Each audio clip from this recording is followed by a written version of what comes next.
Top quality और consistent performance के लिए सिर्फ सिल्वर पंप्स। टॉप क्वालिटी और कंसिस्टेंट परफॉर्मेंस के लिए सिर्फ सिल्वर पंप्स, नाम याद रखना। पिछले 8 महीने से हमको पैसे नहीं मिले और हमारी मांगनी भी ऐसी नहीं है कि हमको पूरे पैसे दो करके, सिर्फ 2 महीने के पैसे मांग रहे हैं हम। 2 महीने के पैसे इसलिए मांग रहे हैं कि पेट्रोल डीजल, ये गाड़ी की किस्ता, ये सब पेंडिंग पड़े हुए हैं। EPF प्रोविडेंट फंड है, ESIC EPF है, ये सब हमको भरना पड़ता है। अब ज़्यादा अनलीगल तो हम मांग ही नहीं कि हमको पूरे पैसे दो करके।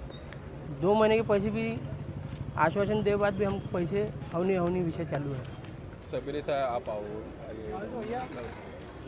उनका ये बोलना है अभी व्यवस्था पैसे की है नहीं, एक बिल देते करके। आगे की भूमिका क्या रहेगी आपकी? भूमिका कि हमको एक ही बिल ज़्यादा मांग रहे हैं हमको तो काम ही करना है ना, हमारी तो रोजी रोटी है नहीं, हमको काम ही करना है। हमको कोई प्रशासन से अड़के लेना नहीं है, कोई हमको ज़्यादा के काम नहीं करना है, हमको प्रामाणिकपणे काम करना है। पर हमारा दुखा सुखा तो हम किसको आयुक्त साहब को बोलेंगे ना, किसको बोलने वाले। पैसे नहीं मिलने तक तो आंदोलन जारी रहेगा? पैसे अब क्या 2 दिन तो छुट्टी आ रही, आंदोलन तो जारी रहेगा ना, क्योंकि हमारी किस्त गाड़ी की नहीं गई तो ये लोग उठा लेंगे हमारे गाड़ी, यहाँ सेफ तो भी रहेंगे हमारे गाड़ी। बाकी कोई ऐसा हमारा अनलीगल कोई मांगनी है नहीं और अनलीगल हम कोई चीज़ कर नहीं रहे। क्या नाम है आपका? राजेश गुप्ता, श्री नागरिक सेवा सहकारी संस्था का अध्यक्ष हूँ। 1 नंबर झोन और 5 नंबर झोन का काम है मेरे तरफ। 19 जूनला अमरावती महानगरपालिकेच्या विरोधात स्वच्छतेचा ज्या संदर्भात माननीय लोक आयुक्त यांच्या दालनात महानगरपालिकेच्या विरोधात अपील केली असल्यामुळे तिथे त्यांच्या दालनात मीटिंग आहे।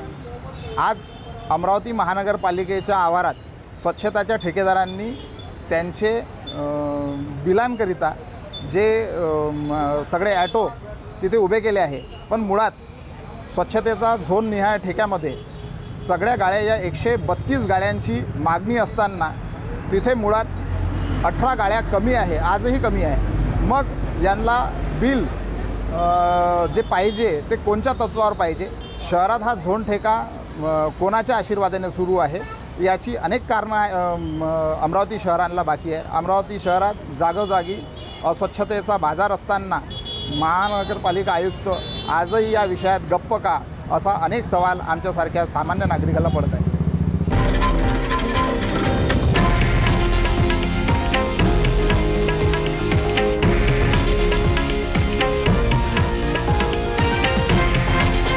हे आहे देशातील नंबर 1 न्यूज नेटवर्क आणि आपण पाहत आहात TV9 मराठी, एकमेव।